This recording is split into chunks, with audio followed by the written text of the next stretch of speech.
मस्तच अफलातून चव आहे। वाव, याच्या समोर ना आईस केक सुद्धा किंवा चॉकलेट केक सुद्धा फिका पडेल इतका सुरेख आणि सुंदर झालाय। तर मी आज आहे ना व्हॅलेंटाईन डे स्पेशल थोडंसं वेगळं आणि जे मुलांना सुद्धा आवडेल, मुलं सुद्धा अगदी आवडीनं खातील असं बनवणार आहे। तर हा व्हॅलेंटाईन डे स्पेशल मी बनवलाय केक, पण हा केक आहे ना थोडासा वेगळा आहे। कसा केलाय ना त्यासाठी आहे ना पटकन रेसिपीला सुरुवात करूया। तर सुरुवातीलाच नाही तर कुकर प्रीहीट करायला ठेवलाय मी आणि बघू शकता यातली जी रिंग आहे ना ती काढून घेतली आहे। आता यावर आहे ना परत झाकण लावायचंय आणि यातली जी वाफ आहे ना ती आतच राहिली पाहिजे। तसंच यावरची जी शिट्टी होती ना ती सुद्धा मी काढून घेतलेली आहे। आता इथं नाही केकची टीम घेतली आणि याला ना आपल्याला तेलाने किंवा तुपाने ग्रीस करून घ्यायचंय आणि मी इथं ना बटर पेपर वापरलेला नाहीये। ही स्टेप आहे ना जरूर करा, ही स्टेप म्हणजे राहू देऊ नका। त्याने काय होतं ना जो केक आहे ना आपला तो व्यवस्थित असा डिमोल्ड होतो, नाहीतर मग केक आहे ना टीमला चिकटला जातो। आता मी याला आहे ना मैदा किंवा बटर पेपर असं काहीच लावणार नाहीये, असाच करणार आहे। आणि असा सुद्धा बघूया आपण अगदी व्यवस्थित डिमोल्ड होतोय का, व्यवस्थित निघतोय का। तर हे भांडं आहे ना ग्रीस करून घेतलेलं साईडला ठेवूया। तर आता ना आपण केकचं बॅटर करून घेणार आहे। तर त्यासाठी ना इथं 1 कप पिठी साखर घेतलेली आहे आणि ही आहे ना मिक्सर मधून दळून घेतलेली आहे। इथं 3/4 कप तेल घेतले। जर तेल घालायचं नसेल ना तर तुम्ही आहे ना तूप किंवा बटर सुद्धा घालू शकता, वास खूप छान येतो।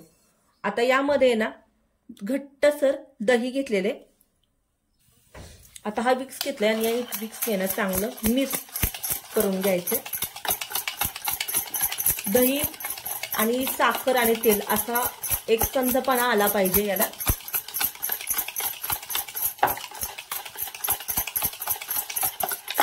आणि हा जो केक बनवतोय ना आपण तो व्हॅलेंटाईन डे स्पेशल बनवतोय आणि असं काही नाहीये की व्हॅलेंटाईन डेला रेड केकच झाला पाहिजे किंवा पिंकच झाला पाहिजे। जो तुम्हाला आवडत असेल ना तो केला ना तरी हरकत नाही, पण खाणं गरजेचं आहे बघा। तर बघा व्यवस्थित असं हे मिक्स झालेलं आहे। आता यामध्ये ना आपल्याला इथं हा व्हॅनिला एसेन्स घेतलाय आणि हा आपल्याला 2 ते 3 ड्रॉप घालून घ्यायचा आहे। तर बघा, तर माझ्याकडून काय होतं ना बॉटल असल्यामुळे ना ते घालतानाच पडलं जातं। मिक्स करून घेऊया आणि व्हॅनिला एसेन्स जर घालायचा नसला ना तर वेलची जायफळाची पूड घालू शकता, पण व्हॅनिला एसेन्सने आहे ना वास खूप सुंदर येतो। आता हे चांगलं मिक्स करून घेतलेले आणि थोडंसं जास्त जरी पडलं ना तरी हरकत नाहीये व्हॅनिला एसेन्स।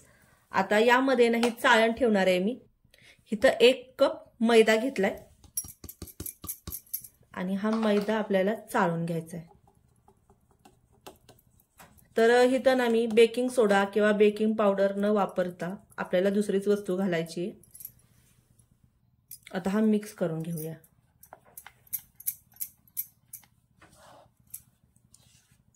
आणि बघा जर आपलं जे प्रमाण व्यवस्थित असलं ना तर केक आहे ना अजिबात बिघडत नाही, फसत नाही। आणि जर तुम्हाला वाटलं की हे जर आपलं मिश्रण बॅटर थोडंसं घट्टसर झाले तर यामध्ये ना तूप घालणार आहे पुढं।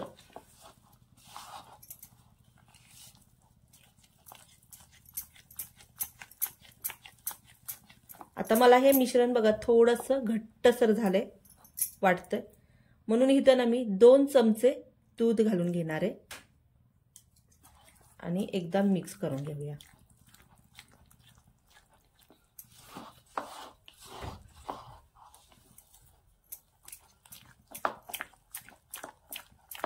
तर बघा चांगलं असं मिक्स झालेलं आहे आणि आपल्याला काय करायचं आहे ना यावर झाकण ठेवूया आणि 2 ते 3 मिनिटं आहे ना एका साईडला ठेवून देऊया। तर 5 मिनिटं झालेत आपण चेक करूयात। तर बघा जे मिश्रण होतं ना ते सुद्धा चांगलं असं घट्टसर झाले पहिल्यापेक्षा आणि जो आपण मैदा घालतो ना तो सुद्धा चांगला फुगला जातो। तर आता आहे ना मी यामध्ये ना बेकिंग सोडा किंवा खायचा सोडा काहीच वापरणार नाहीये। तर इथं नाही मी घेतले इनो फूड सॉल्ट। यावर आपल्याला ना मीठ घालायचंय। आता मीठ का बरं, तर मीठ आणि सोडा एकत्र आला ना तर व्यवस्थित केक ऍक्टिव्हेट होतो आणि फुगला सुद्धा जातो। यावर आहे ना आपल्याला दूध घालून घ्यायचंय आणि बघू शकताय तुम्ही याला बबल्स किती छान आलेले ते, आणि मिक्स करून घ्यायचंय।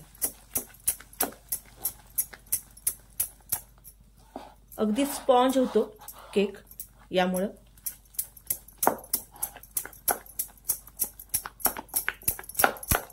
आणि एकसारखं असं हलवून घ्यायचंय। आता हे ना आपल्याला जास्त वेळ बाहेर ठेवायचं नाहीये, नाहीतर मग यातलं आहे ना केक व्यवस्थित फुगला जात नाही। आता यावर आहे ना इथं जी केकची टीम घेतली ना यामध्ये आपल्याला हे मिश्रण काढून घ्यायचंय।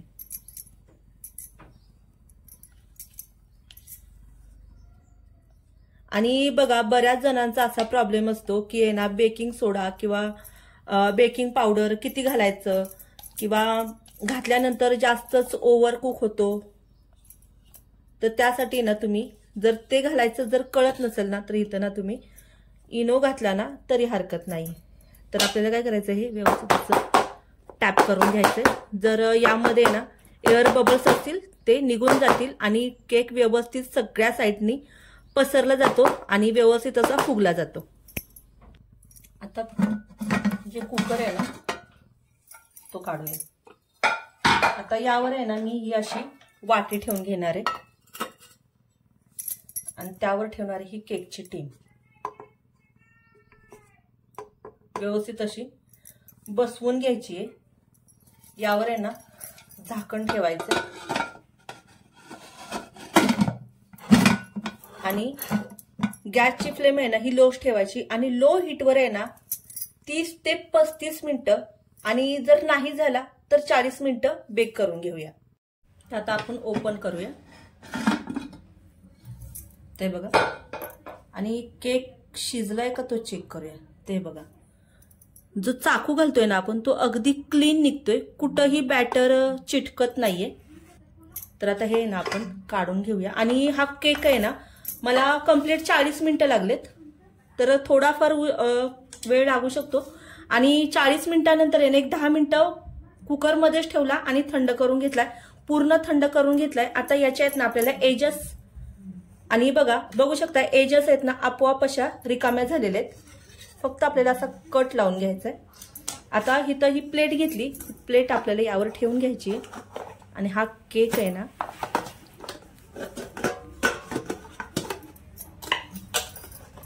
डिमोल्ड करून घ्यायचा आहे।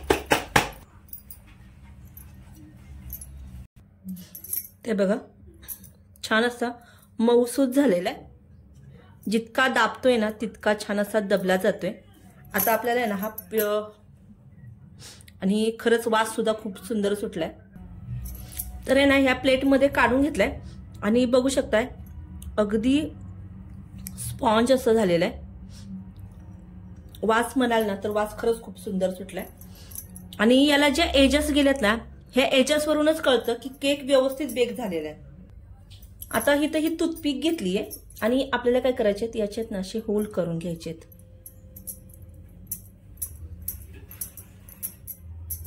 आता होल का बरं, तर जे आपण सिरप बनवणार आहे ना ह्याच्या आतपर्यंत जाईल आणि केक आहे ना आपला अगदी स्पॉन्ज आणि तोंडात विरघळेल असा होईल। तर अशा होल करून घेतलेत मी। आता इथे एक पॅन ठेवलाय, यामध्ये ना आपल्याला थोडंसं पाणी घालून घ्यायचंय, अगदी जास्त नाही घालायचं पाणी। पाण्याचं प्रमाण जर म्हणाल ना तर एक 4 चमचे पाणी घातलेले आणि यामध्ये ना आपल्याला 2 चमचे पिठी साखर घालून घ्यायची आहे आणि साखर आहे ना याला एक उकळी काढून घेऊया।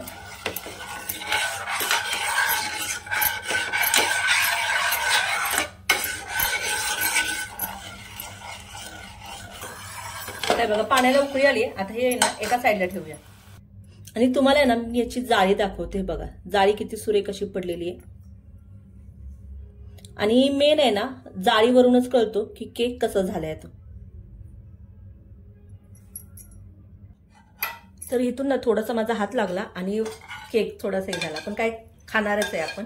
आता हे जे सिरप होतं ना ते थंड झालेलं, थोडंसं कोमट असताना यावर घालून घ्यायचंय. याने आहे ना केक आतपर्यंत स्पॉन्ज राहतो आणि टिकतो सुद्धा जास्त दिवस. खायचं जर म्हणाल ना तर तोंडात टाकताच विरघळेल इतका सुरेख असा हा केक होतो. आता त्याच पॅन मध्ये ना इथं मी स्ट्रॉबेरी जॅम घेतलाय आणि हे ना थोडंसं, आणि गॅसची फ्लेम आहे ना थोडीशी लो करायची आहे. यावर आहे ना आपल्याला हे मिक्स करून घेऊया. यामध्ये ना मध घालून घ्यायचंय, म्हणजे हनी घालायची, याने चव खूप छान लागते या केकची. तर मी ना 2 चमचे इथं हा मध घालून घेणार आहे. आणि मधाविषयी जर सांगायचं म्हटलं ना तर मध जितका जुना असेल ना तितका बघा पौष्टिक असतो. आणि हा माझा जो मध आहे ना तो जुना मध आहे. एक 5 ते 6 महिने या मधाला झालेत. आणि मधाविषयी जर सांगायचं म्हटलं ना तर मध कधी आहे ना फ्रीज मध्ये नाही ठेवायचा, नाहीतर मग काय होतं ना त्याचा गोळा होतो. आणि हे ना आपल्याला सिरप करून घ्यायचंय. आता यामध्ये ना पाणी वगैरे घालायचं नाहीये. ते बघा अगदी छान याचं सिरप झालेलं आहे. तर हे जे सिरप आहे ना ते आपल्याला यावर लावून घ्यायचंय. खूप टेम्पटिंग लागतो आणि दिसायला खरंच खूप छान लागतो. व्हॅलेंटाईन डे स्पेशल जर करायचा असाल ना तर असा हा केक करून बघा, खूप छान दिसतो. आणि माझ्याकडून आहे ना काय झालं, थोडासा केक गरम असताना मी काढल्यामुळे काय झालं की माझा हात लागला आणि बघा थोडासा कट गेलाय. पण काही नाही, आपल्याला खायचा आहे तो केक. व्यवस्थित असं लावून घ्यायचं. आणि तुम्ही आहे ना हे थोडा वेळ आहे ना फ्रीजमध्ये सुद्धा ठेवू शकता. त्यामुळे काय होतं ना केक थोडासा थंड सुद्धा होतो. आणि हे राहिलेलं सगळं लावून घेते. आता यावर आहे ना हे डेसिकेटेड कोकोनट लावून घेते, टाकून घेते. पूर्णपणे ऑप्शनल आहे डेसिकेटेड कोकोनट.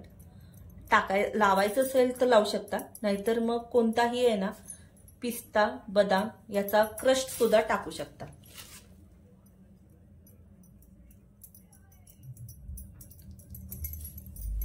आणि आपला हा केक आहे ना व्हॅलेंटाईन डे स्पेशल तयार झालेला आहे. मस्त दिसतोय. तर आपण कट करून बघूया.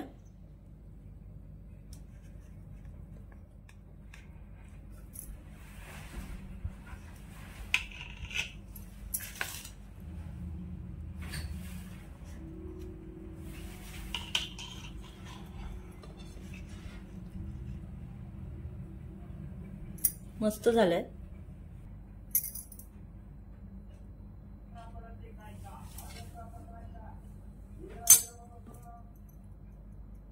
या पद्धतीने करून बघा. आवडलं तर कमेंट बॉक्समध्ये कळवायला विसरू नका. हा व्हिडिओ ना तुम्ही जास्तीत जास्त शेअर करा.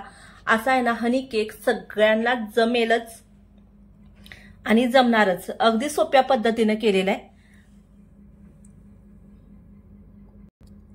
आणि चॅनलला जर लाईक केलं नसेल तर लाईक करा, सबस्क्राईब करा आणि बाजूला जे बेल आयकॉन असतं ना ते दाबायला नक्कीच विसरू नका. चला तर मग भेटूया अशा छान छान रेसिपी सोबत. तोपर्यंत पाहत राहा मेजवानी जेवणाची.